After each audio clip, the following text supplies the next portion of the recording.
There is no time. We must evacuate quickly.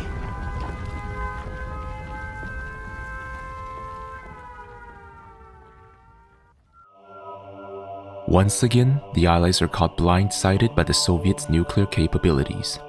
Well, just the Americans, for the Europeans knew well ahead of time that this was coming. They've long had their suspicion that the Midas threat wasn't fully eliminated from the Gelendzhik raid, seeing as how 2 of the 6 platforms there weren't armed with payloads despite the intel obtained from Sakhalin stating otherwise. For a while, the suspicion was quelled due to the drastic shift in the Comintern's tactics following the warhead's destruction, but their spies continued poking around in case of unexpected developments. Their never-ending skepticism eventually paid off when they discovered not only the existence, but the rough location of the 2 remaining Midas warheads, seemingly kept hidden by Yuri up until now. It appears that he had foreseen the Allied nations' intent to go after the Midas project, and smuggle 2 of the warheads away from Gelendzhik before the raid even commenced, while also erasing the memory of them off of most people. It was no wonder then why the Euro spies couldn't find any traces of these last 2 bombs until much later, for Yuri had concealed their existence to even the Soviets themselves. On that note, the High Command was obviously furious with Yuri for keeping this a secret for so long. Yuri said he was waiting until the Mercury network was disabled, but the Soviets only briefly learned of it when the Eiffel Tower was struck down by a beam of light. He claimed being wary of Allied covert attacks with their next-gen chronosphere, but the existence of this device was only made known to the Soviets long after the raid had happened. Contradictions aside, had he disclosed the 2 warheads earlier to them, they could have avoided the massive casualty numbers that resulted from their reckless push into Europe. And if he was willing to hide this from his superiors, then who knows what else he has kept a secret from them. The reality of the situation was, however, that Yuri had managed to provide the Russians with not 1, but 2 invaluable strategic weapons at a crucial time of their campaign. Their combined army with the Chinese had stalled outside the Steinstech lab in the Black Forest, and it looked unlikely that they would break through the facility anytime soon. There's no telling how much damage the chronosphere can inflict upon the Soviets' campaign if its existence was tolerated any longer. Firing a Midas missile at the lab, though, would guarantee its swift destruction and the continued advance of the Red Army. So, despite Yuri's flawed rebuttals, he was relieved of any charges for the time being, and attention was instead focused on the immediate deployment of the Midas missiles. The warheads were moved to Kemerovskaya Oblast, Russia, to be mounted and fueled for launch as soon as possible. Anticipating Allied interference now that their chronosphere is activated, however, the High Command reluctantly decided to summon the Soviet general back from America to oversee the operation. No matter how much they feared and envied their talents, they had to admit that the general was the best choice for safeguarding the missile's launch. Being the hateful creatures they are, however, the High Command ordered the Soviet general to command this operation from a location just a few miles away from a large gulag. Should the general fail to defend the launchers, then the High Command would finally have a reason to dispose of them. Though still trying to grasp the reasoning behind Yuri's concealing of the warheads, the Soviet general was immediately thrust into yet another unsightly ploy. For now, they had no choice but to comply. Behind the scenes, however, their loyal lieutenant has started smuggling their family away to America for them, just in case there comes a day when they have to turn against the motherland. As expected, the assault came. While the Allied commander was busy defending the Black Forest, a massive amount of Euro, Pacific, as well as US forces were chrono-shifted deep into Russia in a desperate bid to destroy the launchers as a last resort. Since they only had a rough estimation of the missile launchers' whereabouts, they started teleporting forces randomly in the region, sacrificing even some carriers in the process. They had hoped to make the Russians panic, thus revealing their positions and possibly even triggering a relocation of the launchers. But the Russians doubled down, delivering a slew of reinforcements to the Soviet general to help him anchor their defense.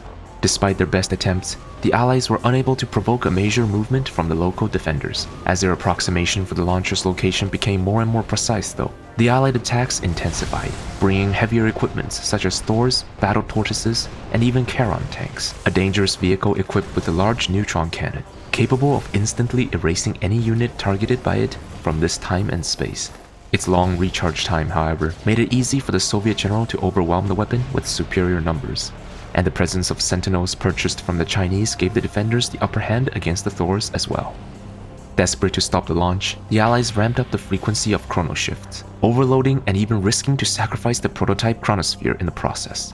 Many Allied soldiers lost their lives in this battle, including much of the remaining US expeditionary force. The Soviet general remained calm and collected till the end, however, fending off waves after waves of enemies until finally one of the missiles was ready for launch. Heading straight towards the Black Forest, the Midas warhead has now become an unstoppable force, soon to snuff out the Allied nation's last hope. Not content to give up, the Allies expended the chronosphere's last bit of energy to teleport Siegfried and the scientists back to England. Shortly after, the lab, along with the Allied forces stationed there, is engulfed in a flash of radiance, destroying the chronosphere and rendering the countless lives lost at Kemerovskaya ultimately pointless. A twofold defeat, vividly reminiscent of the tragedy the Americans had suffered not so long ago on their home turf. The situation has changed. Having lost the only strategic device capable of turning the war around, the remaining Allied nations in Europe soon fell one after another. Besides a few Allied remnant armies scattered about, everyone else has evacuated to Britain. Many sacrifices had to be made by the Allies to preserve what little strength they still possessed, but none more so devastating than the loss of Tanya Adams.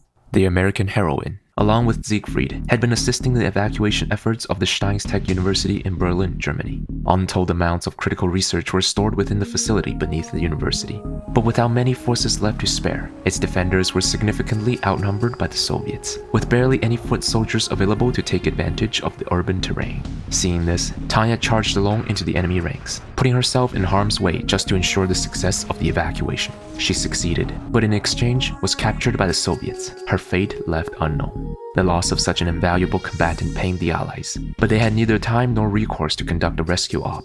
The Comintern had caught onto this opportunity like a starving predator, ravenously devouring nearly all of Europe in a heartbeat. The remaining Allied naval ports did their best to complete the transportation of troops and goods to the United Kingdom before succumbing to the Soviets. Some, such as the one in Amsterdam, Netherlands, even tried to defend their positions in hopes of preserving even a sliver of influence over the European continent. Their delusions were promptly shattered, of course, be it by the Latins or by the Sino-Russian forces. Much like their hold over the European continent, the facade that the Euro-Pacific forces had been trying to keep against the Americans had crumbled soon after as well. News from the surviving mainland US resistance regarding Devon Island and Pearl Harbor had reached their expeditionary forces. The repeated betrayal of their allies infuriated the Allied commander, but there is simply nothing he could do now. Most of those who came with him to Europe had fallen in the Europeans' gambit to destroy the Midas warheads. With Tanya captured, and only a few American soldiers still following him, the Allied commander could only lock away their ire as they resumed their cooperation with the Euro-Pacific forces. At this point, the Allied nation's objective is no longer defiant resistance, but survival at all cost. The scientists affiliated with the Paradox Project are still alive. Given enough time, they may yet create a technological marvel that can win them the war. But time is needed. Their arrogance and treachery had costed them too much of it already. Now, they must stand united to once again bring time back on their side. September 1982. It took the Soviets just 6 months since the start of the Third Great War to bring the entire Allied nations down to their last leg. Nearly all of their organized forces left are gathered in Britain. Should it fall, then all is lost. And with one last Midas authorized for launch, the Soviets could end the war with a clean finish right here and right now. They would be successful if not for a secret British project that they jealously refused to share with the rest of the Allied nations. The Gladius defense system, an array of specialized anti-ballistic structures designed to intercept high-altitude ICBMs. Though effective, its limited range made it necessary to place them beyond the main British Isles, leaving them vulnerable to naval assaults. And if even just a single node is destroyed, it will create a pocket big enough for Midas to get through. The Russians had intended to resolve this by unleashing their remote-controlled Super Apocalypse tanks upon the Allies. Before they could be deployed, however, a group of remnant Polish soldiers managed to locate and hack the monster tanks, using them to destroy their production facilities, trashing that plant entirely. The tanks were summarily destroyed to prevent the Soviets from retaking them.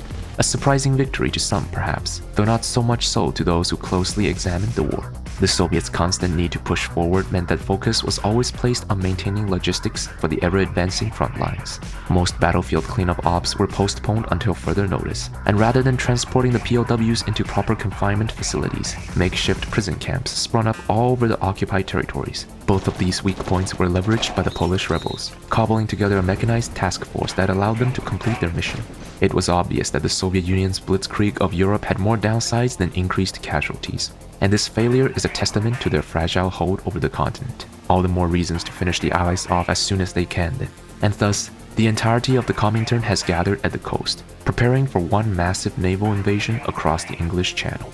This one final showdown between the Allies and the Soviets will decide the fate of the free world. The difference in their numbers is staggering, their strengths incomparable. With their seemingly trivial goal of destroying merely one of the many Gladius nodes, the Soviet commanders are acting as if they've already won the war. This overconfidence will be their downfall, for it has blinded them to the difference between those who fight to win and those who fight to live.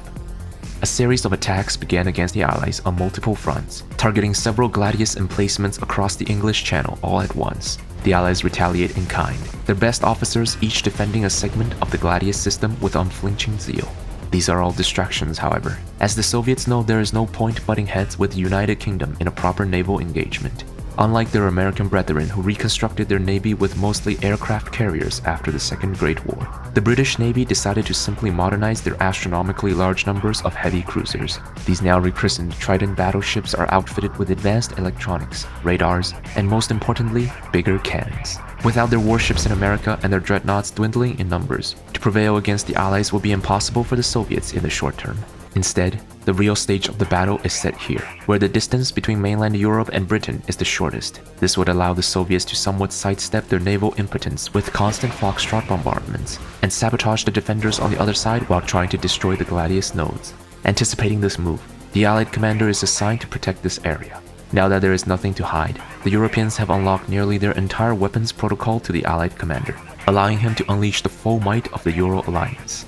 The attacks began, and the two sides were soon locked in vicious combat. Numerous vessels sunk one after another on both sides, and not a moment of respite was given to those who prevailed over their immediate foes. Soviet reinforcements from France and the North Sea constantly arrived, and countless amphibious units accompanied their offensive, adding to their already impressive numbers advantage. Crazy Ivans, Barillos, and even these new Reaper-class corvettes, their twin cannons spewing highly corrosive nuclear wastes at their targets. No matter how hard they pushed, however, no matter how many they sent, not a single one of the Gladii under the Allied commander's protection was felled by the relentless waves. Even the few dreadnoughts and Kirovs they brought with them could not make a dent in the Allied defenses. Any attempts to attack the Allied commander's base directly were swiftly ended by the Charon tanks. The Soviets prized Foxtrots, which they used to rain fire upon the Allied vessels, were also swept out of the sky like insects by the Thor gunships, their onboard conduction drones capable of short-range chrono shifts to unleash deadly lightning bolts on their enemies. The Soviets' reinforcements eventually dried up, in no small thanks, in fact, to the brave efforts of a group of French soldiers elsewhere. While fighting raged across the English Channel, a large Soviet task force was on its way to support the attack on the Gladius nodes. The French rebels in Upper Normandy, however, managed to thwart their advance in a miraculous show of defiance. Shocked by the Allies' fervent resistance, the Soviets decided to construct a tactical nuke silo, intent on using it to destroy a Gladius node. By this point, however, it was too late. Having exhausted all of their vanguard forces, the Soviets had little in the ways of defending against the Allied commander's counterattack.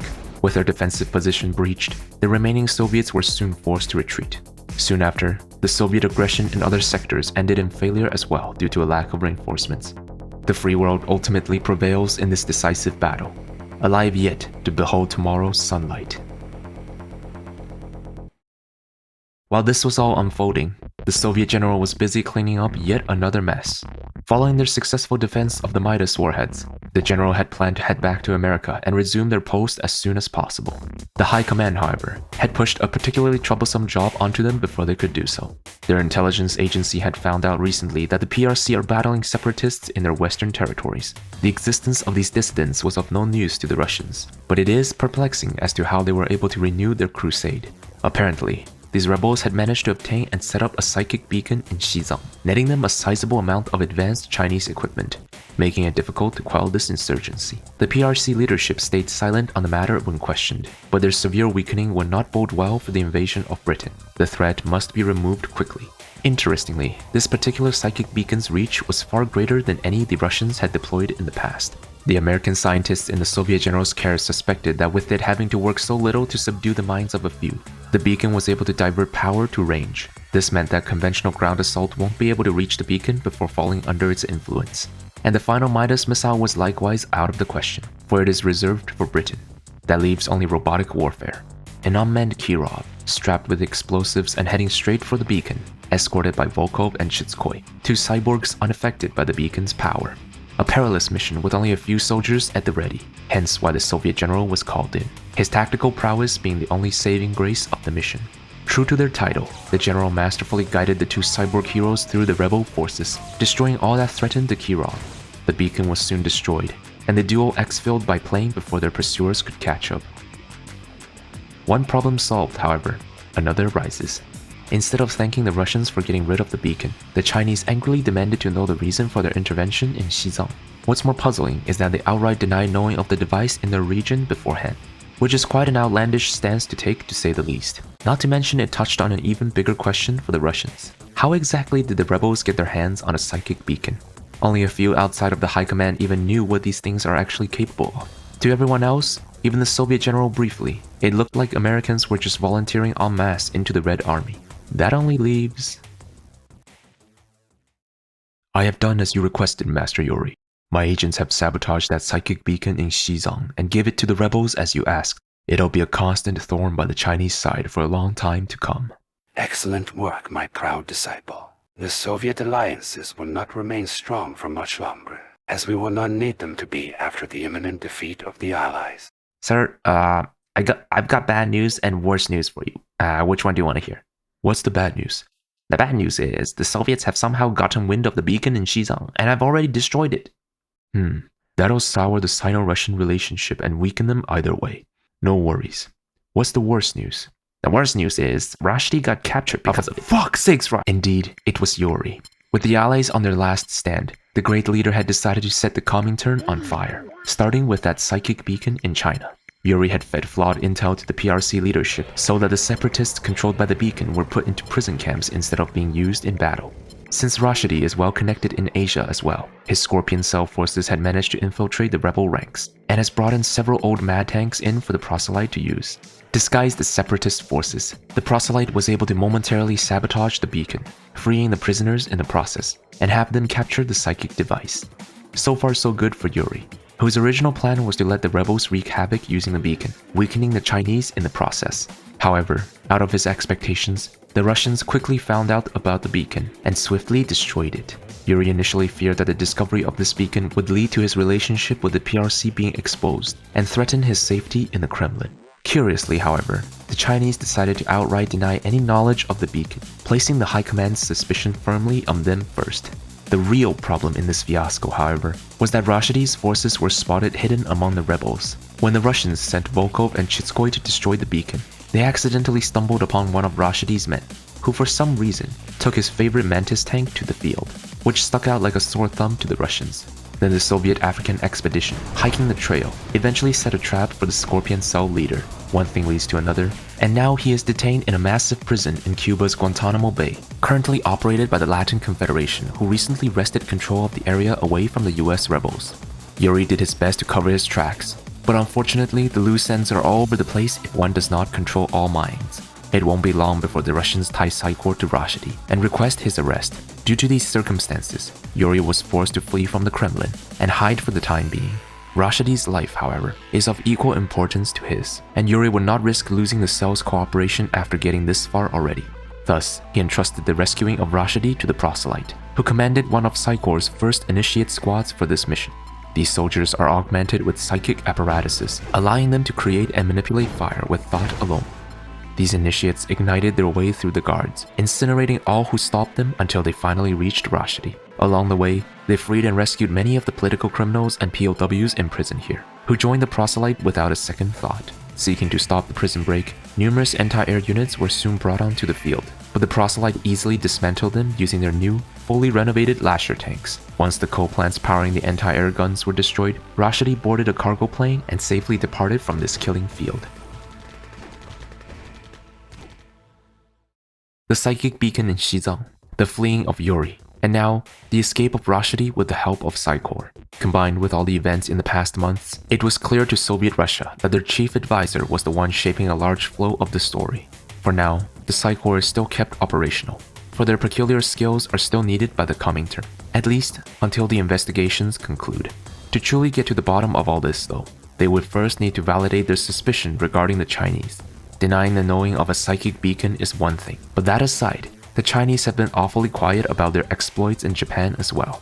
No one knows just how far the PRC has gone extracting the Pacific Front's tech, and whether they have been sharing to the Comintern like they agreed to before the war. Being the one who led the mission to destroy the beacon, the Soviet general was particularly concerned, and they needed answers badly.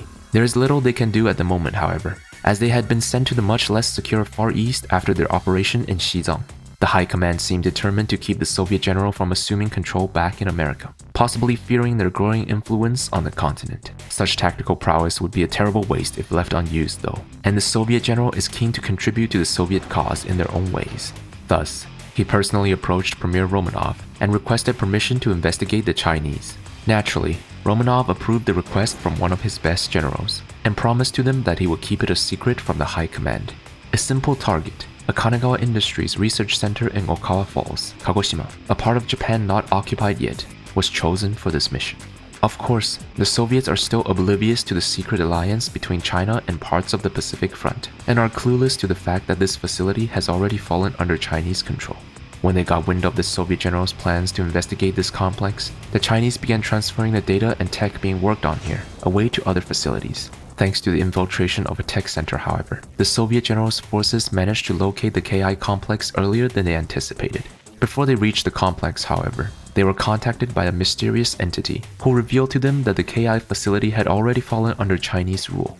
Outraged by the idea that China is trying to keep all the valuable tech to themselves, the Russians ordered the general to regroup by the shores as they sent heavy reinforcements their way. The Soviet general did as they were told, and rendezvoused with the reinforcements led by Morales, before marching towards the KI complex once again. This forced the Chinese to activate the nearby seismic stabilizer's self-destruction sequence as they began fleeing from the scene. They intended to lure the Soviet general's forces into the Kanagawa facility and bury them, along with the remaining tech they couldn't salvage, in an earthquake. The river would then wash the rest away, leaving no traces of their betrayal behind. Fortunately for the Soviet general, the mysterious entity, whom by now has revealed himself as Tomokawa Norio, the hero of Pacific Front, decided to intervene by informing them of the Chinese trap. Although the Soviet general is his enemy, Norio wanted to save the innocent Japanese civilians who would be affected by the seismic stabilizer's destruction, and temporarily joined their fight. The general's forces pushed into the KI complex, capturing the structures in the area for their own use. They then stopped the stabilizer's self-destruction with a controller found in the Kanagawa assembly. Having noticed this, the Chinese that fled earlier circled back to try to destroy the stabilizer manually. The Soviet general captured the future tank prototypes stored in the facility, and used them in conjunction with the Chinese equipment they procured in the area to successfully defend the stabilizer. Having failed to silence the general, the Chinese could no longer conceal their secret alliance with the Pacific Front, as well as their true ambitions.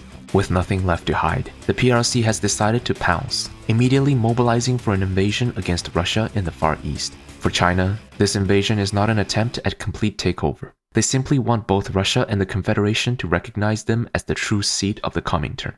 For Moscow, however, this is tantamount to denying the world revolution, an unforgivable betrayal to their purpose. China's own agendas have no doubt been a long time in the making, and if Norio's words are to be believed, then this treaty between the PF defectors and China would explain why the latter refused to render aid during the Pacific Front's invasion all the way back to the start of the war. Such insolence must be punished at once.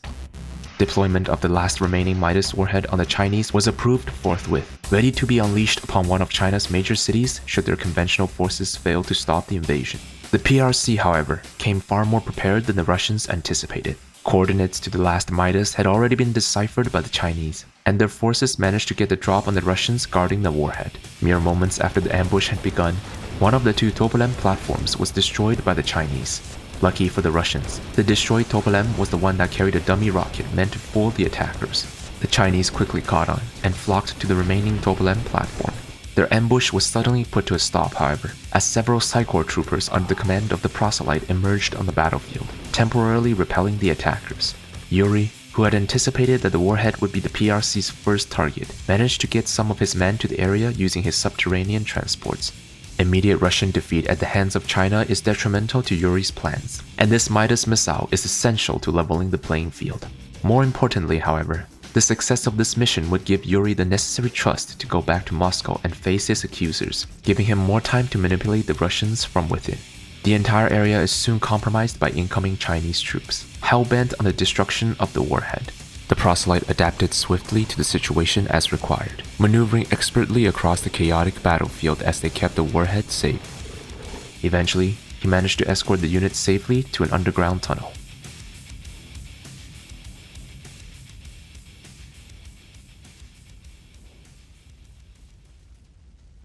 What the fuck is going on here? Before they could celebrate, the tunnel mysteriously collapsed, likely sabotaged in advance by the Chinese. The sudden turn of events took even Yuri by surprise, and the last Midas warhead is now buried deep within the rubble, his chances of returning to Kremlin along with it. With his one last gambit ending in failure, Yuri's already turbulent relationship with the Russians finally comes to an untimely end, and he besieged the proselyte to take his followers and flee. The Psi Corps did as they were told, and scurried into the shadows.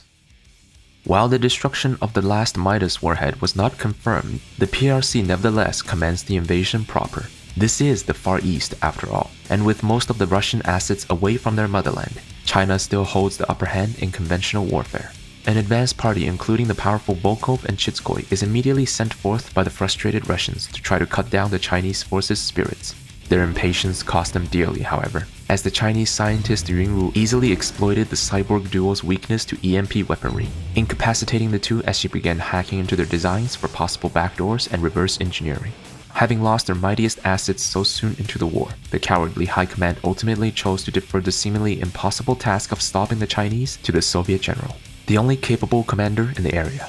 The battle is set in northern Primorsky Krai, where the Soviet general hastily took control of the base under attack by Wu Xiaorong, the Chinese general commanding their main invasion force.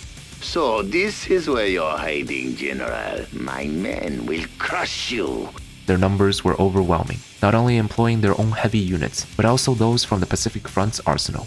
Acting in good faith to their cooperation, the traitorous faction within the Pacific Front had entered war alongside China as well. The combined might of the two forced the Soviet general to go on the defensive and bide their time. He constructed a tactical nuke silo to help fend off the Chinese in the meantime, but General Wu Xiaorong swiftly responded with his own nuke silo. Outgunned and outnumbered, the Soviet general hoped to bolster their numbers with a cloning bat, but the valuable Psi Corps tech was mysteriously erased from their database before they could utilize it. Elsewhere on the battlefield, members of the fleeing Psi Corps had snuck into a Russian palace and deleted all Psi Corps data from their weapons protocol. Orders from the High Command regarding Yuri were blocked by their agents within, and the local defenders were none the wiser until the Psi Corps fled the scene. Even without the cloning bat and the psychic sensor, however, the Soviet general still managed to hold out until Morales as well as their Siberian comrades came to their aid. With renewed vigor, they launched a counterattack against the Chinese, successfully freeing the imprisoned Volkov and Chitskoy, who then helped lay waste to the Chinese base. The Pacific Front defectors fell soon after as well, unable to prevail against some of the best the Soviet has to offer. With their main invasion force in tatters, General Wu was forced to retreat, putting an abrupt end to their offensive. Naturally, he, along with the rest of the PRC leadership, is unsatisfied with stopping here. Soon, they will deploy more of their forces for another attempt at Russia's throne. That is, if only Yuri allows them to.